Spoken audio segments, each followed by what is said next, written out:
ही तो ही लागी कैसे छूटे, मोहि तो ही लागी कैसे छूटे। जैसे कमल पत्र जलवासा, जैसे कमल पत्र जलवासा, ऐसे तुम साहिब हमदासा, ऐसे तुम साहिब हमदासा। मोहि तो ही लागी कैसे छूटे। जैसे चकोर तकत नित चंदा, जैसे चकोर तकत नित चंदा, ऐसे तुम साहिब हम बंदा, ऐसे तुम साहिब हम बंदा। मोहि तो ही आदि अंत बन आई, मोहि तो ही आदि अंत बन आई, अब कैसे लगन दुराई, अब कैसे लगन दुराई। कहे कबीर हमरा मन लागा,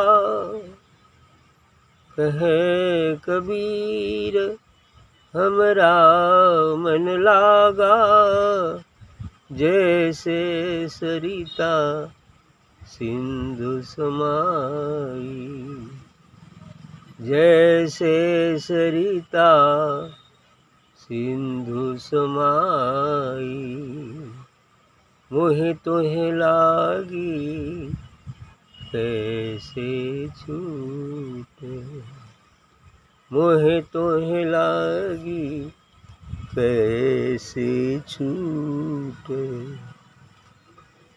अच्छी बात कहा है कबीर साहब ने कि हे सद्गुरु, हमारी तो आपसे ही लग गई, मतलब हमें आपसे बिल्कुल प्रेम हो गया है, आपके बिना तो हम रह ही नहीं सकते हैं। मोहि तोहि लागी, मतलब मुझे आपसे लगन लग गई है, आपको याद करना, आपके पास रहना, आपका चिंतन करना ऐसा लग गया है। अब कैसे छूटे ये कैसे छूट सकता है? छूटने वाला नहीं। यदि सच्ची लगन लग जाए तो वो छूटती नहीं। छूटने का मतलब है कि अभी लगन लगी ही नहीं, इसलिए छूट जाती। और जब लगन लग जाएगी तो नहीं छूटेगी। तो इसलिए कहते हैं जैसे कमल पत्र जलवासा, ऐसे तुम साहिब हमदासा। जैसे कमल का के फूल का जो पत्ता है, निचला वाला हिस्सा, वो जल से स्पर्श किए ही रहता है। हालांकि ऊपरे वाले पत्ते पर तो जल नहीं टिकता है, नीचे गिर जाता है, लेकिन जो निचला पत्ता उसका होता है वो जल के साथ ही रहता है कि नहीं रहता? जल के साथ रहता है।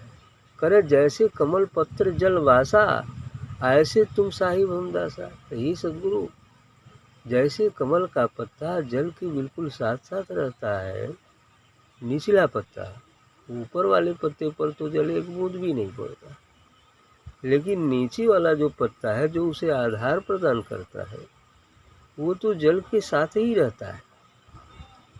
ऐसे ही कबीर साहब जी का कहना है कि ऐसे तुम साहिब हमदासा, हे सद्गुरु, ऐसे ही आप हमारे साहब हैं और मैं आपका दास हूँ, मतलब बिल्कुल एडजस्टेंट सटा हुआ है।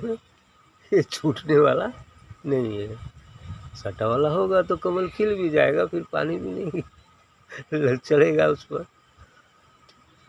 जैसे चकोर तकत निश्चंदा, जैसे चकोर पक्षी चाँद को निहारते रहता है, प्रतिदिन जब आकाश में चाँद निकलता है तो उसे निहारते रहता है, देखते देखते देखते सुबह हो जाती है, लेकिन एक टक वो निहारते ही रहता है। क्यों निहारता है?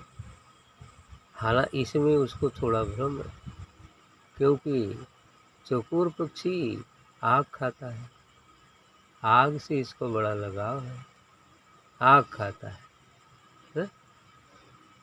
उसमें कहा गया ना एक दो बार, लगी लगन छूटे नहीं, जीव चोंच जर जाए, मीठो कहाँ अंगार में, जो चकोर चबाए। अर्थात अंगार में कोई मिठाई नहीं है, कुछ भी नहीं है, वो तो कहा ना कि लगी अधी, लेकिन चकोर की लगन चंदा से इतनी लग गई है कि अब उसे छूटने वाला नहीं।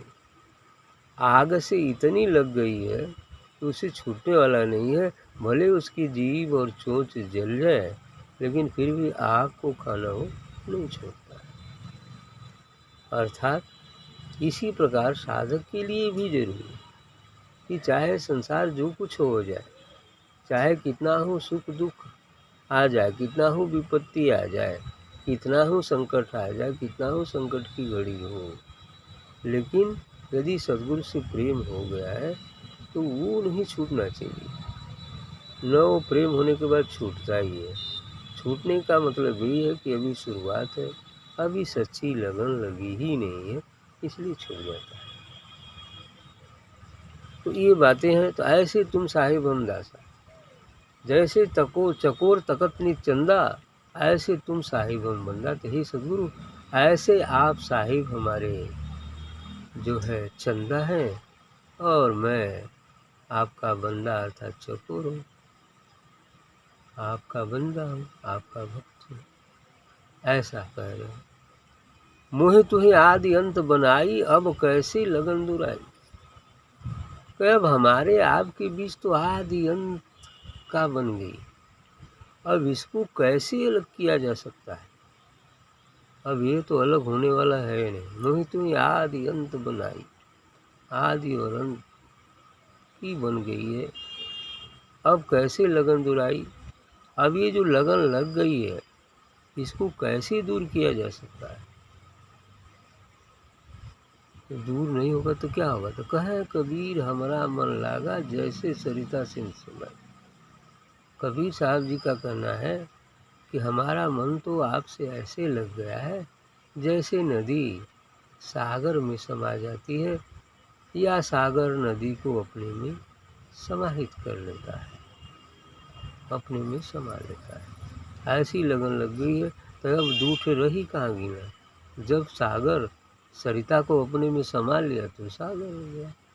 अब दूठ रही है तब न मोही तुही लगी, है ना।